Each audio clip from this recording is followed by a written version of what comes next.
না করেন তাহলে ঢাকা শহরের দক্ষিণের ভোটারদেরকে সাথে নিয়ে আমি নিজেই শপথ করে আমি আমার এবং নগর ভবন কিভাবে চলবে সেটা ঢাকাবাসী নির্ধারণ করবে। কোন বহিরাগত উপদেষ্টা বা বহিরাগত কোন প্রশাসক দিয়ে এই নগর ভবন পরিচালনা করতে দেওয়া হবে না, হবে না, হবে না। এটাই আমাদের শেষ কথা, এটাই আমাদের শেষ বার্তা। এই নগর ভবন বিগত 2 সপ্তাহ যাবৎ আমাদেরই নিয়ন্ত্রণে ছিল, আমরাই নিয়ন্ত্রণ রেখেছি। এই শপথ কার্যক্রম যদি তারা নাও বলে আমি গিয়ে আমার চেয়ারে বসতে পারি, 2 মিনিটও লাগবে না। ঢাকা শহরের জনগণ বারে বারে আমাকে আহ্বান জানিয়েছে কেন আমি শহীদ মিনারে গিয়ে ঢাকাবাসীকে সাথে নিয়ে শপথ করে দায়িত্ব পালন বা দায়িত্ব গ্রহণ আমি নিজেই কেন নিয়ে নিচ্ছি না। আপনারা সকলেই জানেন যে বাংলাদেশের সর্বোচ্চ আদালত মহামান্য আপিল বিভাগে পূর্ণাঙ্গ বেঞ্চে 7 জন বিচারপতির উপস্থিতিতে, মাননীয় প্রধান বিচারপতির উপস্থিতিতে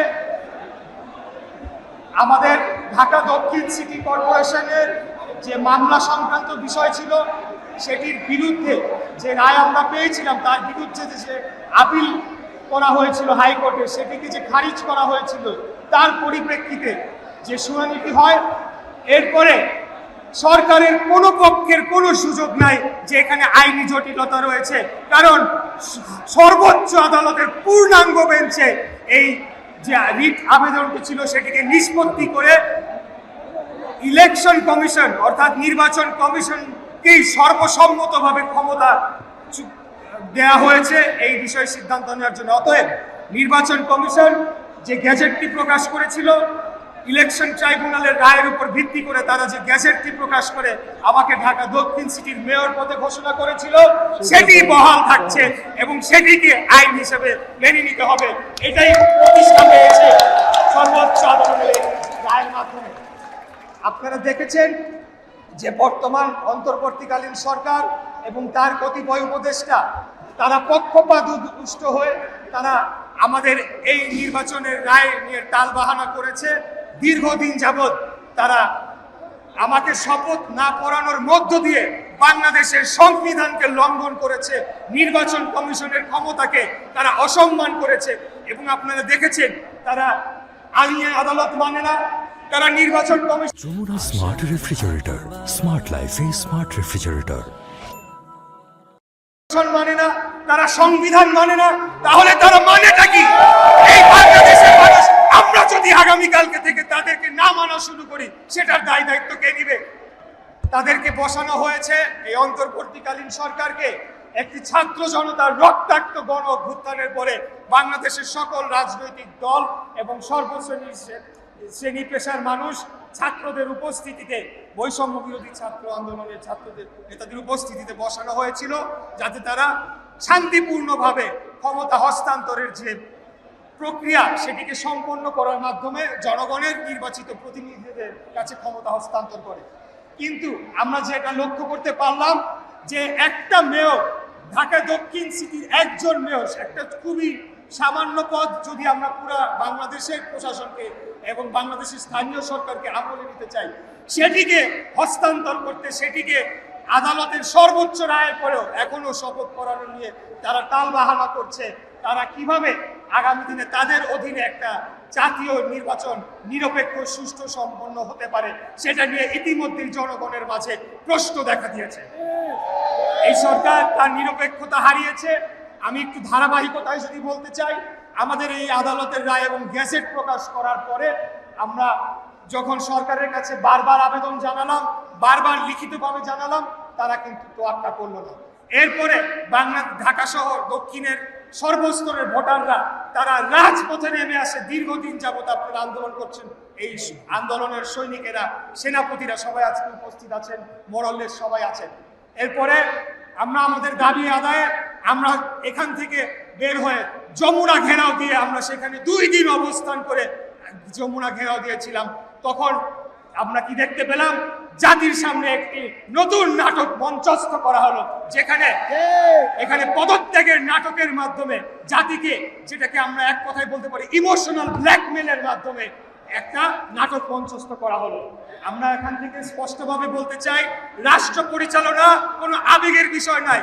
এখানে 18 কোটি মানুষের জীবনযাত্রা জীবিকা নির্বাহ করার বিষয় রয়েছে। অতএব আবেগ দিয়ে এই রাষ্ট্র পরিচালনা যখন মন চায় নিলাম, যখন আমি একটু বেজার হলাম তখন আমি পদত্যাগ করে চলে গেলাম। এই ধরনের কর্মকাণ্ড কিন্তু আসলে জনগণের কল্যাণময় কিছু হবে না, বাংলাদেশের রাষ্ট্রকে কোনো ভালো জায়গার দিকে নিয়ে যাবে না। তাই আমরা বলতে চাই, আজকে পর্যন্ত আমাদের দল বর্তমান অন্তর্বর্তীকালীন সরকারের মাননীয় প্রধান উপদেষ্টা ডক্টর মোহাম্মদ ইউনূস সাহেবের প্রতি পূর্ণাঙ্গ আস্থা রেখেছে বিধায় গতকাল আমার দলের পক্ষ থেকে একটি প্রতিনিধি দল বৈঠক করে এসেছে এবং সেই বৈঠকে আমাদের বাংলাদেশ জাতীয়তাবাদী দলের স্থায়ী কমিটির অন্যতম সদস্য জনাব সালাউদ্দিন আহমেদ সাহেব উনি স্পষ্ট করে আমাদের বার্তাগুলো দাবিগুলো দিয়ে এসেছেন। ইতিপূর্বে আমরা যখন যমুনা ঘেরাও দিয়ে অবস্থান করেছিলাম তখন কি হলো, এই নাটক মঞ্চস্থ করার পরে আমাদেরকে বলা হলো যে এটার একটা সমাধান হবে এবং আমরা যাতে অন্তত জনদুর্ভোগের কথা চিন্তা করে আমরা রাজপথটা ছেড়ে দিয়েছিলাম, কারোর নির্দেশনায় না, আমরা নিজের সিদ্ধান্তে আমরা তখন জনভোগান্তির কথা চিন্তা করে আমরা রাজপথ ছেড়ে আমরা ভেবেছিলাম এই সরকার এটাকে সুরাহা করবে, কিন্তু না। পরবর্তীতে আমরা দেখতে পেলাম যে তারা কিভাবে এই শপথ নিয়ে টাল বাহানা করার মাধ্যমে তাদের যে মুখোশ সেটিকে উন্মোচিত করা হয়েছে এবং বাংলাদেশের বর্তমানে অন্তর্বর্তীকালীন সরকার যে নিরপেক্ষভাবে দায়িত্ব পালন করতে পারবে আগামী জাতীয় নির্বাচনের সময়, সেই জিনিসটা শুধু প্রশ্নবিদ্ধ হয় নাই, সেটা জনগণের সামনে প্রতিষ্ঠিত হয়েছে যে এই বর্তমান উপদেষ্টা পরিষদ দিয়ে সেটি অর্জন করা কোনোভাবেই সম্ভব নয়। তাই আমাদের দলের পক্ষ থেকে 3 জন উপদেষ্টার নাম বলে আসা হয়েছে যাদের অবিলম্বে পদত্যাগ চাই, যারা দেশ ও জাতির জন্য হুমকি স্বরূপ এবং বাংলাদেশের গণতন্ত্রের জন্য হুমকি স্বরূপ হয়ে দাঁড়িয়েছে, কিন্তু আমরা এখন পর্যন্ত দেখতে পাই নাই তাদের ব্যাপারে কোনো ব্যবস্থা নেওয়া হয়েছে। এখন আমি একজন রাজনীতিবিদ হিসেবে, একজন আপনাদের সহযোদ্ধা হিসেবে কয়েকটি কথা সরকারের উদ্দেশ্যে বলতে চাই। এই নগর ভবন বিগত 2 সপ্তাহ যাবৎ আমাদেরই নিয়ন্ত্রণে ছিল, আমরাই নিয়ন্ত্রণ রেখেছি। এই শপথ কার্যক্রম যদি তারা নাও বলে, আমি গিয়ে আমার চেয়ারে বসতে পারি, 2 মিনিটও লাগবে না। ঢাকা শহরের জনগণ বারে বারে আমাকে আহ্বান জানিয়েছে কেন আমি শহীদ মিনারে গিয়ে ঢাকাবাসীকে সাথে নিয়ে শপথ করে দায়িত্ব পালন বা দায়িত্ব গ্রহণ আমি নিজেই কেন নিয়ে নিচ্ছি না। তখন আমরা বলেছি, যেহেতু আমরা একটা নিয়মতান্ত্রিক রাজনৈতিক দল, আমাদের দলের পক্ষ থেকেও আমাদের নেতা বিশেষ করে জনাব সালাউদ্দিন আহমেদ বারবার বিভিন্ন পর্যায়ে যোগাযোগ করেছে। আমাদের আইনজীবী নেতা যারা রয়েছেন, barrister Mahbubuddin Khokon, barrister Kaiser Kamal, barrister Kajal সহ সবাই বারবার নির্বাচন কমিশন এবং স্থানীয় সরকার মন্ত্রণালয়, আমাদের সাবেক সচিব জনাব মহসিন রহমান সাহেব রয়েছেন, ওনারা বারবার আমাদের পক্ষ থেকে যোগাযোগ করেছেন, কারণ আমরা নিয়মতান্ত্রিক রাষ্ট্র পরিচালনায় বিশ্বাসী। আমরা চাই না কোনো ধরনের একটা বাজে উদাহরণ সৃষ্টি হোক, কিন্তু এই সরকারকে এখন বাধ্য হয়ে বলতে হচ্ছে, আপনারা যদি অবিলম্বে শপথ গ্রহণের অনুষ্ঠানের ব্যবস্থা না করেন তাহলে ঢাকা শহরের দক্ষিণের ভোটারদেরকে সাথে নিয়ে আমি নিজেই শপথ করে আমি আমার এবং নগর ভবন কিভাবে চলবে সেটা ঢাকাবাসী নির্ধারণ করবে। কোন বহিরাগত উপদেষ্টা বা বহিরাগত কোন প্রশাসক দিয়ে এই নগর ভবন পরিচালনা করতে দেওয়া হবে না, হবে না, হবে না। এটাই আমাদের শেষ কথা, এটাই আমাদের শেষ বার্তা। আমি সর্বশেষ যে কথাটি বলতে চাই, আপনারা জানেন যে আমাদের সামনে ঈদ, কোরবানির ঈদকে সামনে রেখে জনভোগান্তির কথা এবং জনগণের যাতায়াতের কথা মাথায় রেখে চিন্তা করে আমরা আমাদের বর্তমান যে নগর ভবন অবরোধ এবং ঘেরাও যে কর্মসূচি সেটাকে কিছুটা শিথিল এবং কিছুটা বিরতি নেওয়ার সিদ্ধান্ত নিয়েছি। এর পরবর্তীতে ছুটির পরে যখনই আমাদের